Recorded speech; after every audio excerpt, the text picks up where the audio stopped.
Hello, welcome to one and all. This is Srinivas Dharani. Today I am here to give a detailed and a comprehensive structure of Staff Selection Commission. So Staff Selection Commission is a recruitment body, you all know that. So it conducts various number of examination, not only SSC, CGL, CPO or some other examination. It also conducts various examination. So we are going to discuss in a detail about all those examination patterns, their structure and the syllabus of each and everything. So before going to discuss all those things, let's start a small discussion. Do you have any idea about the population of age group people between 20 and 35? The population of age group people between 20 and 35 years in India. So the age group population between 20 and 35 years in India, they stood around 45 crore. 45 crore population. So this indicates that these are the workforce of India. So this age group people are the major workforce of India. They are the driving people of economy. Now out of this 45 crores, 15 crore population are directly or indirectly preparing for government jobs. 15 crore population across India in various states and union territories. For all you have take a count, they stood at 15 crore. So 15 crores are population fighting for clerk post, peon post, whether they are sub-inspector post or IAS or IPS. So 15 crore population are in the competitive field examination. And you know one more thing, recently RBI has conducted an examination, RRB sorry, Railway Recruitment Board. You know number of posts in Railway Recruitment Board? There were 19,000 posts across India.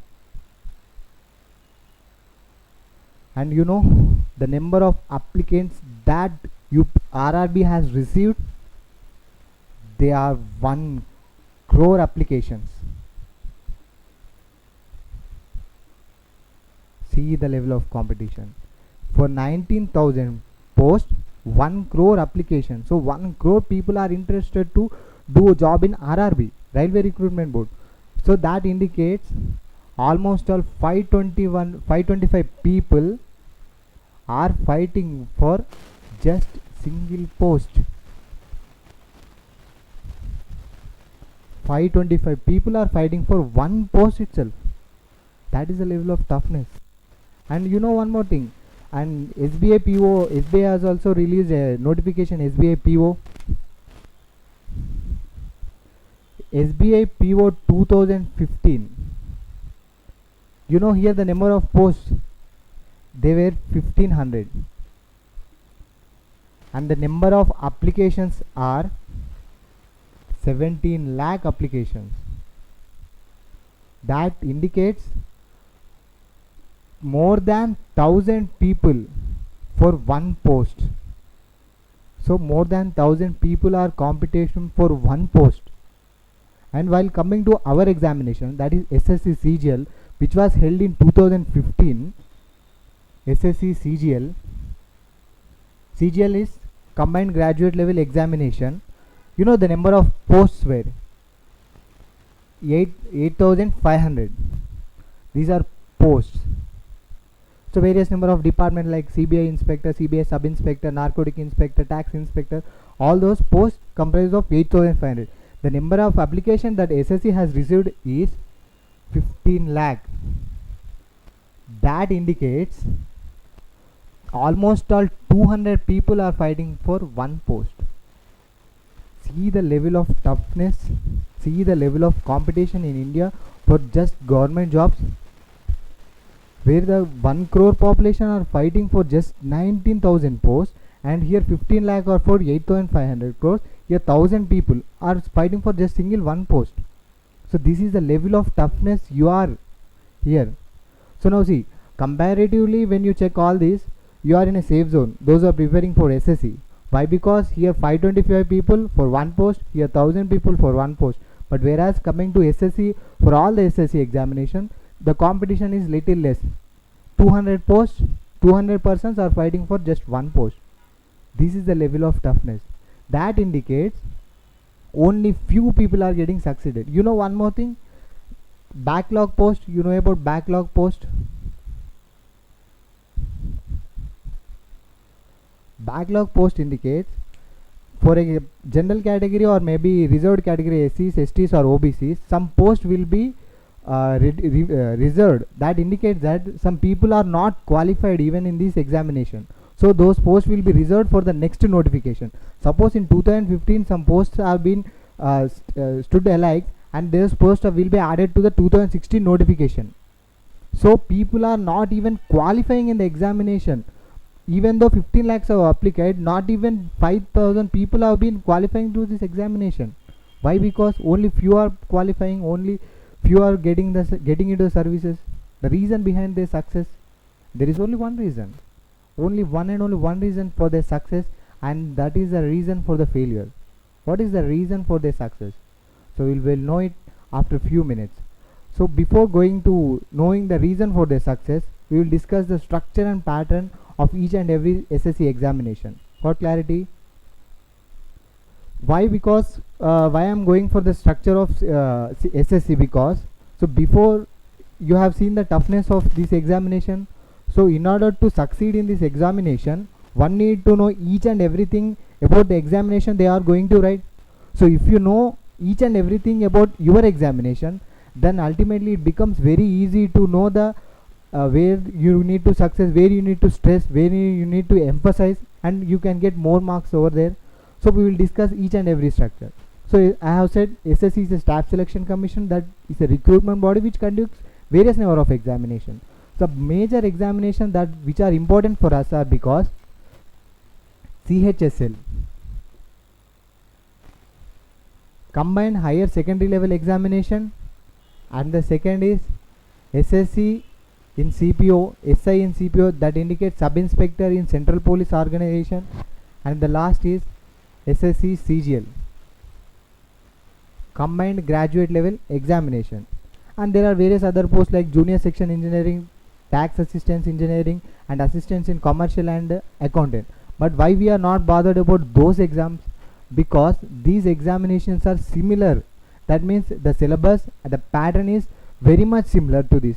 So if you prepare any one of this examination, you are going to write these two examinations also. The syllabus for these two examinations will be also covered. So you need not to take separate coaching for these exam or this exam. If you take one, that's enough. So let's see the structure of each and everything, the syllabus of each and everything. The first, CHSL. This is combined higher secondary level education level examination. That is, this examination is held for 10+2 qualified. Intermediate level means those who are qualified intermediate, those people are eligible to write this examination. Even graduates are also eligible, but the minimum qualification for this post is intermediate. So now the structure of examination, it is a two level examination. First is tier 1 and the second is skill test. So tier 1 skill test. So when you qualified in tier 1, you have to undergo skill test. So what is this tier 1 and skill test? And you know the category of post that which comes under CHSL, only two posts, that is LDC lower division clerk plus DEO. These are the posts that comes under this CHSL. Now tier 1 examination. This tier 1 examination is subcategorized into 4 posts. That means this tier 1 examination has 4 subsections. First part is quantitative aptitude. Second part is reasoning. Third part is English, and finally the fourth one is general awareness and GK. So each section got 50 marks and 50 questions. So here also 50 marks, 50 questions. Similarly 50 marks, 50 questions, 50 marks, 50 questions. So totally this tier 1 paper is held for 200 marks. 50, 50, 50, 50, 54 is 200, and you have to write this examination in just 2 hours. So this examination will be held either in morning from 10 a.m. to 12 p.m. or either in the evening 2 p.m. to 5 p.m. It depends upon your region. So this is the structure of examination. Tier 1 level, 4 parts: quantitative aptitude, reasoning, English, GK and general awareness. Each comprises 50 marks and 50 questions. That means for one question, 1 mark. And you also have negative marking. When you commit a mistake, you will be deducted minus 2.5 marks. That indicates, suppose you have answered 5 questions. Out of 5, 4 are wrong, 1 is right. That means you get 1 mark. And you are mistakenly answered 4 questions. So minus 0.45 into 4. So 1 mark will be deducted. The mark you gain will be deducted. So be aware and be carefully mark these questions. And next, skill test. Those who have qualified in this tier 1 examination, they have to undergo skill test. So in skill test, I have earlier said that there are 2 posts, LDC and DEO. For LDC, you will be given a passage either in Hindi or in English. So you have to type this passage in 10 minutes. So based on your correction, based on your speed, you will be get qualified. So this is a qualifying test itself, not a mark test, just qualifying in nature. And DEO, data entry operator, you will be given again passage, but only English passage. So you have to type this English passage in 15 minutes. So after you qualify this, your result will be based on this tier 1 examination. You will be got selected on this tier 1 examination. More clarity about CHSL. Now coming to CI, CI, Sub Inspector in Central Police Organization. This has got 2 papers. What are those 2 papers? First one is tier 1 again. Second is tier 2, and finally you have PET, that is physical endurance test. So physical test. So you need to undergo 1600 meter running, high jump, long jump, short run, short put, everything. So this is a qualifying in nature, though marks won't be added to your final list. So in tier 1, I have earlier said that these 3 papers are similar in nature. That means they have similar syllabus and similar examination. So this tier 1 is very much similar to tier 1 of CHSL. Same quantitative aptitude, reasoning, English, GK and general awareness. So each topic has divided into 4 categories. Same 50 questions and 50 marks. Reasoning also 50 questions and 50 marks. English also 50 questions and 50 marks. GK and general awareness 50 questions and 50 marks. So 200 marks and 2 hours of time. So if you qualify tier 1, you have to undergo tier 2. In tier 2, you have only 1 paper, that is English. So which comprises 200 marks held for 2 hours again. So when you qualified in tier 1, you have to write tier 2. So tier 2 has only English paper, so 200 marks and 2 hours.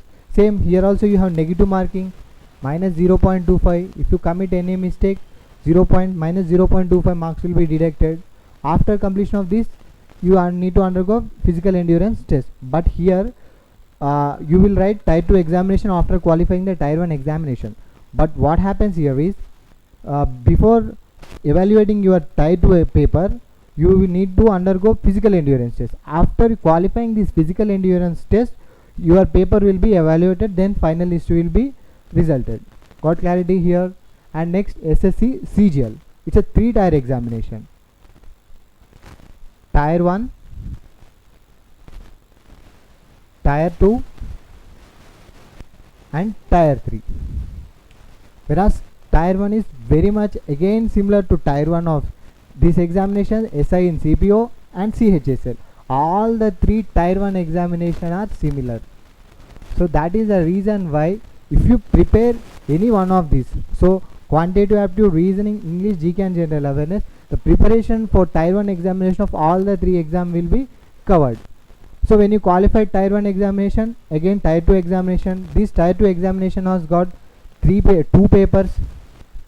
First paper, paper 1, quantitative aptitude,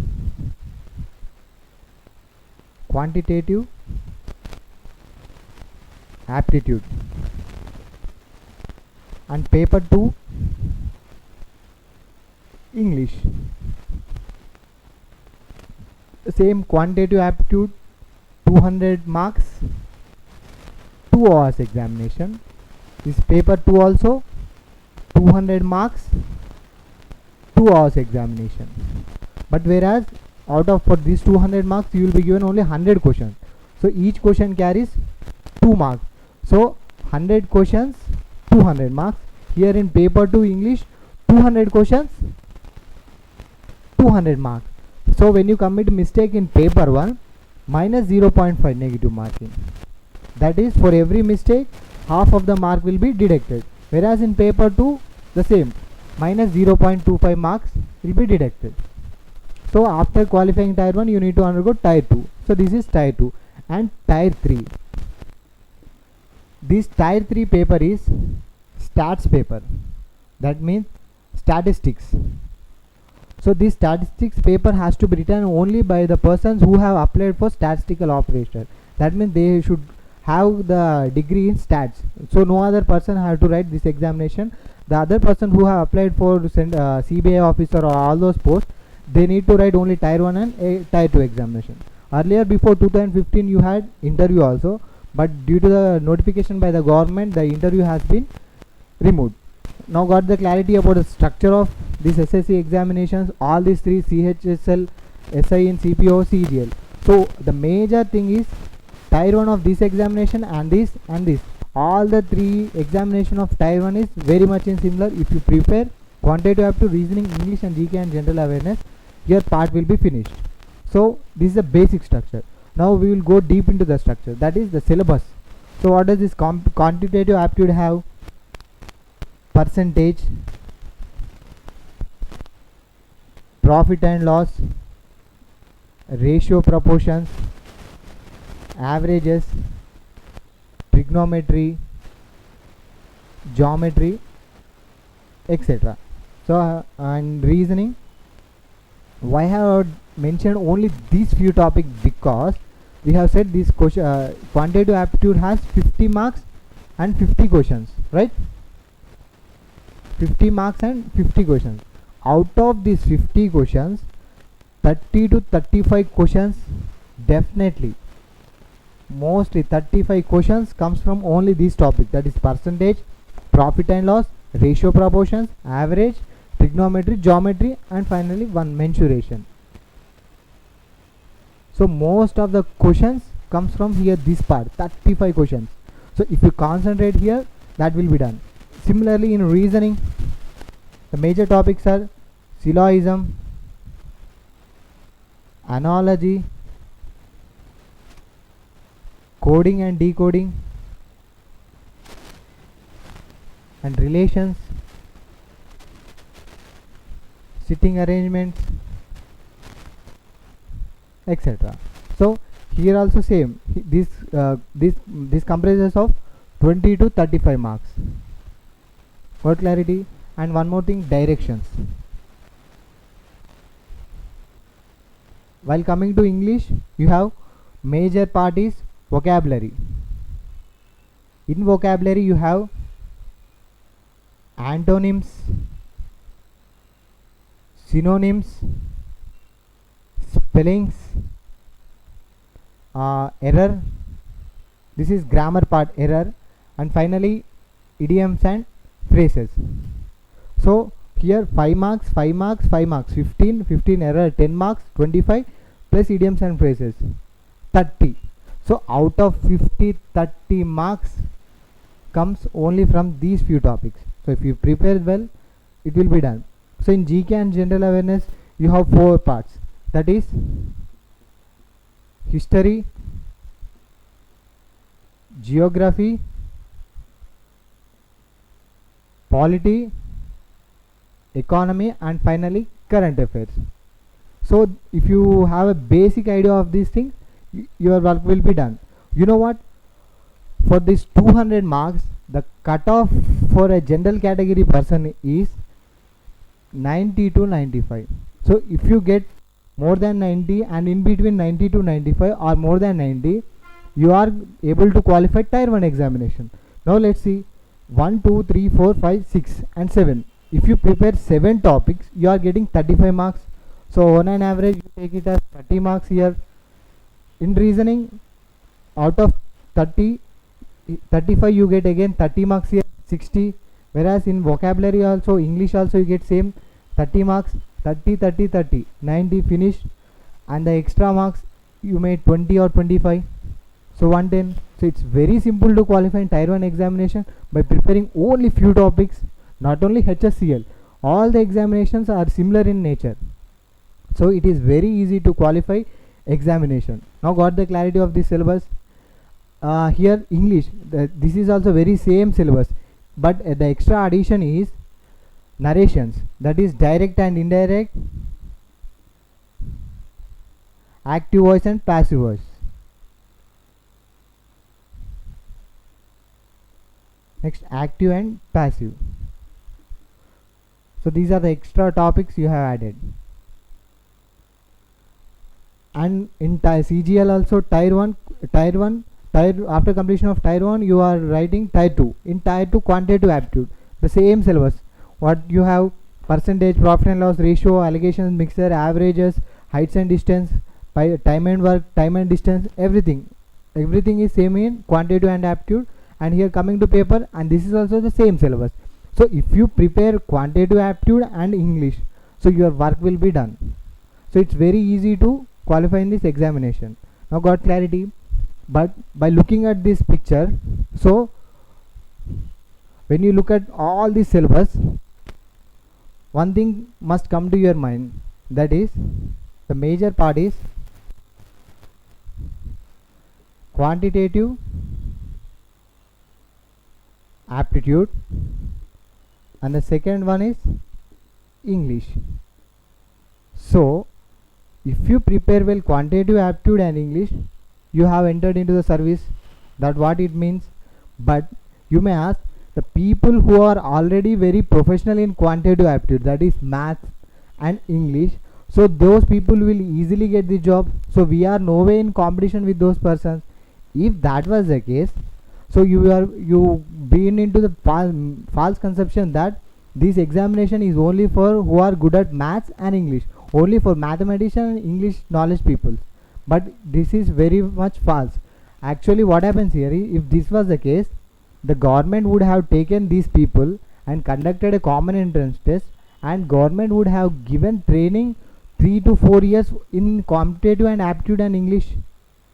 So after giving training in this, and they would have directly recruited these people to various other branches like CBI, narcotic inspector, and CHSL, DLDC. But why government is not doing? Because they don't want the people who are efficient in this aptitude and English. They want something else. What does they want? Actually, what is the requirement for SSC? They don't want this. So if you look at the syllabus, you know the real intention behind the conducting these tier 1 examinations and tier 2 examinations. So when you look at this quantitative aptitude, what does this mean? Aptitude in the sense ability or capability. So they want to test your ability and capability skills, not your knowledge in maths. So by this conducting this test, they want to test your ability in solving a problem, your capability in understanding the problem and approaching a solution and solving the problem. They want to test your ability and capability. In reasoning, they want to know your rationality. That means your rational thinking. So whether you have applying your knowledge in the solving the problems or not, whether you are blindly solving the problems or applying any reason or logic. While coming to English, So it's a language. Why these people have included language in examination, qualifying examination? Why? Because most of the pronouncements or laws are always in English language. So basically a language is an ambiguous language. That means it has various meanings. Likewise in English, if a word in English which is used in the context of noun, it has one meaning. So similarly the particular meaning when it is used in the context of verb, it has got another meaning. So the same word has got different meanings when it is used in different contexts. So that is the reason why people should have command on vocabulary. So that is the reason they have included this paper. And GK and general awareness. So as a servant, as a public servant, one need to have aware on current society. So that is the reason why they have included so history, geography, polity and current affairs. So this is a real intention of a recruitment body, not the intention to take the people who are efficient in quantitative aptitude and just in English. This is the intention. So if you concentrate here, if you feel these subjects as the building blocks of your ability, capability and rational thinking, then this examination becomes very easy. So this is the perspective of an examiner, not this efficiency perspective. So here we teach these perspective. We are going to teach the subjects in these perspective, the perspective that SSC wants, not these perspective. Means we don't blindly teach quantitative aptitude or English. So we follow the rules. We learn, we make your ability come out, we make your rational thinking come out. This is a reason, this, and I have initially said there is one reason that can change your life. Many people have succeeded because of this reason. They have understood that this is a perspective. So in this perspective you need to go. So this is one of the major perspective that can change your success. Got clarity? And when I come across most number of failures, they have also said one more point that which make them failed. So let us discuss the more important failure, why people are getting failed. That is, every test 200 marks, 2 hours, even tier 1 or tier 2, 200 marks, 2 hours. That means here 200 marks, 200 questions, 2 hours in the sense 120 minutes. So out of this 120 minutes, 20 minutes you have to answer all these questions in a OMR sheet. So you need to bubble them. So in bubbling 200 questions you need 20 minutes. So your 20 minutes will be wasted in bubbling the answers. Rest you left with 200 marks and 100 minutes. Ultimately it indicates that one question need to be solved in less than 30 seconds. So if you solve a problem in a less than 30 seconds, you get service. If don't, you don't get service. So in order to solve a problem or a question in less than 30 seconds, what do you need to do? Speed calculation, obviously. So speed is necessary. So in the process of speed calculation, what happens?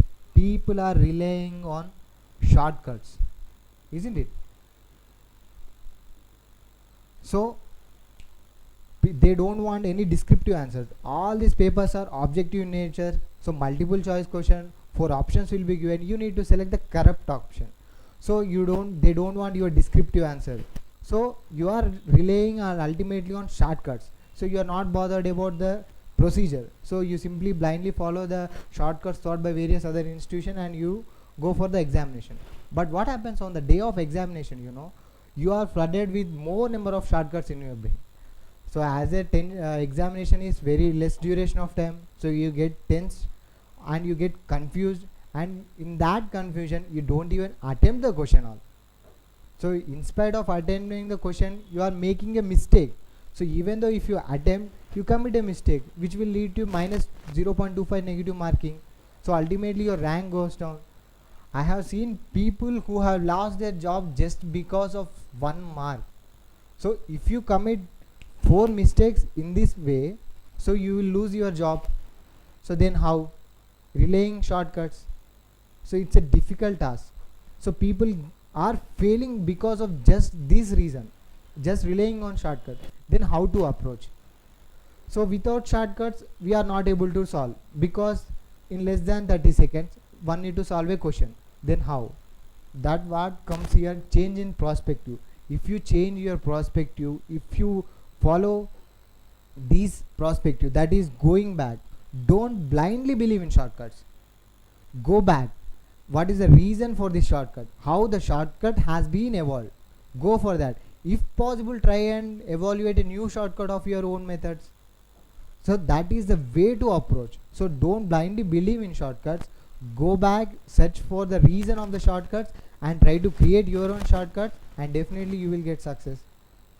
And even after all these things, those who practice this and this, even though some people get failed, there is one more reason for that failure. What it is?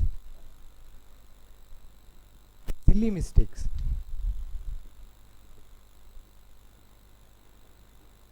That is, you know the answer, you know the procedure, you have done in a correct way, but even though you commit a silly mistake in anxiety and you bubble the wrong one, ultimately you get negative marking. Why those silly mistakes? How to avoid those silly mistakes? Those silly mistakes are avoided by writing test series. So if you write more and more test series, you get more and more perfection. So you can avoid these silly mistakes, whereas losing 1 mark will lose your job. So you can be careful with your 1 mark and where you can get job easily. So our program deals with 3 things, mainly change in perspective.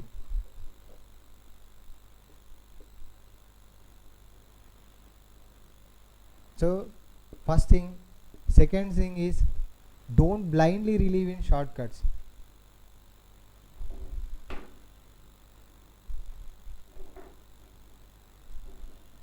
Third is test series. So these are the major reasons for the failure. So people believe that these examinations are only for the people who are efficient in maths and English. So with this attitude, if you enter into the preparation, so ultimately you are landed into a false land. So you are no way going to get the service. At least you are no way going to qualify just tier 1 examinations also. When you change your perspective, when you change your mind, when you change your attitude, that believe that these examination will improve your ability and capability. So if you practice in that way, you need to you are going to get succeeded. And one more thing is blindly believing in shortcuts. Don't blindly believe in shortcuts. Go back, check for the reason for the shortcuts. So that on the day of examination you will be getting clarity and you can easily answer the question, attempt the answers and get succeeded. And finally, test series. So silly mistakes will be avoided in this test series. So these are the major reasons for failure. We are concentrating on this failure. We are making you people to avoid these failures and getting into the succeeded. So these are the 3 things that we are going to do.